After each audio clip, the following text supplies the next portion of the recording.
Hello hello.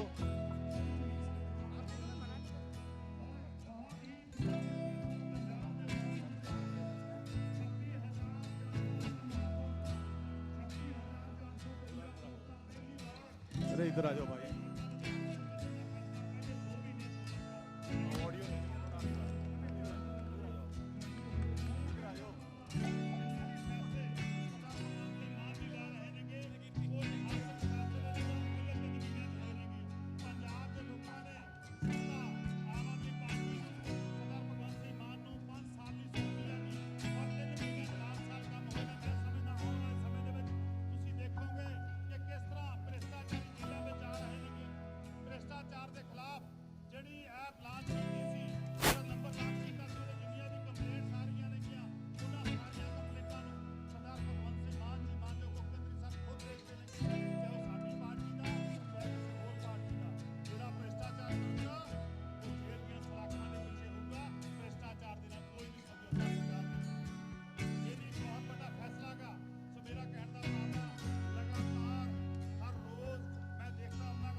किराए पर नहीं रखी जा सकती। आप ऐसा कैसे कह सकते हो कि आप 17 साल में ट्रेनिंग के लिए जाइए और 21 साल में रिटायर होके आ जाइए, भूतपूर्व सैनिक बन जाइए 21 साल में। तो ये तो ठीक नहीं है। जिन्होंने देश के लिए बहुत ही उल्ट हालातों में काम करना होता है, जब हम अपने बच्चों के साथ सो रहे होते हैं एसी लगाकर, तब वो 50-55 डिग्री सेल्सियस जैसलमेर और गंगानगर के बॉर्डर पर हमारे सैनिक काम कर रहे होते हैं, देश के लिए हमारी रक्षा कर रहे होते हैं। जब हम हीटर लगाकर सोते हैं बच्चों के साथ, तो वो कारगिल की पहाड़ियों में -20 डिग्रीज में काम कर रहे होते हैं। क्या आप उनको किराए पे रखोगे कि आ जाओ जी 4 साल के बाद आपको भूतपूर्व सैनिक साबका बना देंगे? ये नेता तो कभी रिटायर नहीं होते हैं, सिर्फ जनता ही रिटायर होती है, और वो भी सैनिक। इसका विरोध करते हैं हम। ऐसा नहीं चाहिए हमें। फौज किराए पे नहीं चाहिए। फौज का मतलब फौज है। ये खुद ये गांव, इस गांव के बहुत से लड़के फौज में हैं, कुछ शहीद हुए हैं। तो हम सीना तान के खड़े हैं बॉर्डर पर, लेकिन आप हमारी तनख्वाह या पेंशन काट रहे हो, तो ये तो अच्छी बात नहीं है। मैं तो यही अपील करूंगा, ये जो कानून उन्होंने अग्निपथ वाला बनाया है, इसको वापस लें। हाँ, हमारे लड़के फौज में जाना चाहते हैं, उनकी देशभक्ति की कदर करें, और उनको जब तक वो देश की रक्षा करने के सक्षम हैं, तब तक उनको काम करना। सोम प्रकाश बोल रहे हैं कि जिन लोगों को मोदी जी की चुप्पी है, वो लोग प्रदर्शन कर रहे हैं, जो आग लगा। तो ऐसा करो, बीजेपी के सभी नेताओं के, अगर ये बहुत ही अच्छी स्कीम है, तो बीजेपी के नेताओं के बेटे फौज में जाएं और 4 साल बाद भूतपूर्व सैनिक बनकर आ जाएं, फिर मान जाएंगे। पंजाब में खालिस्तान के बड़े पोस्टर लगने लगे। ये असल में क्या है ना, ये राजनीतिक बातें हैं। उनको ये लगता है कि आम घर का बेटा, एक टीचर का बेटा क्यों आ गया इतनी बड़ी कुर्सी पर, और उनको लगता था महीना 2 महीने चलेंगे। अब वो कह रहे हैं इनको चलानी भी आ गई सरकार, तो फिर अब उनको ये भी पता लग गया कि हमें पकड़ने भी लग गए ये। तो इनसे पूछिए ना कि क्या होता है, इनसे पूछिए। इनकलाब इनकलाब, ये जवाब है, ये जवाब है। भगत सिंह से डबल जिंदगी जी बैठे हैं, क्या धमकियां देंगे हमें। इनकलाब इनकलाब। दिड़बे कस्बे दे सारे साथी जिन्नी बार भी दिड़बे आए हैं, भावें कलाकार बन के आए हैं, भावें कोई वोटा मंगण वास्ते आए हैं, दिड़बे ने हमेशा दुगना तिगना प्यार दिता है। मेरे लिए मंडी कोई बेगानी नहीं। बहुत सारे दोस्तों मित्रों को मैं निजी तौर पर भी जानदा।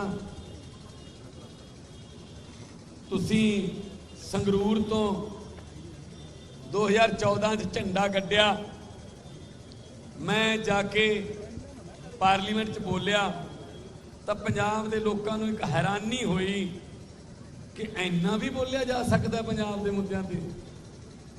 फिर मैं पैसे MP लैंड के वंडे 1 रुपये का हिसाब दिता तो लोगों को फिर हैरानी हुई कि यार कोई हिसाब भी दे सकता है 1 रुपये का।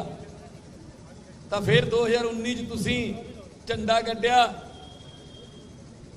फिर जब दोबारा मैं बोलिया तो फिर पंजाब के लोगों ने एक गल का फैसला किया दिड़बे वालिओ तुहानूं देख के कि क्यों ना दिड़बे की आवाज़ नूं, संगरूर की आवाज़ नूं, धूरी की आवाज़ नूं, महल कलां की आवाज़ नूं, भदौड़ की आवाज़ नूं, मलेरकोटले की आवाज़ नूं, लहरे गागे की आवाज़ नूं, सनाम की आवाज़ नूं क्यों ना फिर पंजाब की आवाज़ बना लीए। तो उन्होंने 92 सीटां दे के मैनू उस कुर्सी ते बिठाया। बैठा मैं आ, कुर्सी थोड़ी है। जदों फाइल ते मैं साइन करदा कि जी थोड़े साइन हो जाएंगे, तो बाद लोकां नूं आ सहूलत मिल जूगी। जिवें आपां सवेरे शाम रोटी खाण तो पहला वाहिगुरू का नाम लैने आ, रिजक नूं मत्थे नाल लाउने आ कि वाहिगुरू रिजक बख्शी। मैं पेन नूं मत्थे नाल लाउणा कि वाहिगुरू ये जिहड़ा पेन है लोकां दा है, इहदे चों लोकां दे पक्खे, लोकां दे हक च ही फैसले कढाई, कोई गलत फैसला। तो ताइयों फैसले लोकां दे हक च ही हो रहे ने। हजे 3 महीने होए ने, विरोधी तड़फे पे ने, ये तो नहीं चलती, ये तां आए ने। असी दिल्ली दे विच 2013 तो भाई 9 साल हो गए चलाउंदियां नूं, सानू सरकारां चलाउणियां आउंदियां ने, सबर तां कर लो। पर उन्हां नूं सबर नहीं हो रहा। ये तां आए ने, असल च की है, बंदे उन्हां नाल चार नहीं, करन की विचारे, विरोध करना पैंदा है। असी बसां चलातियां एयरपोर्ट नूं, लै कहते पहले क्यों नहीं चलाइयां, पहले तुसीं चलांदे भाई। आ गैंगस्टर मैं लिआया, गैंगस्टर इन्हां ने बनाए ने, हुण सफाई मैं करूं इन्हां दी।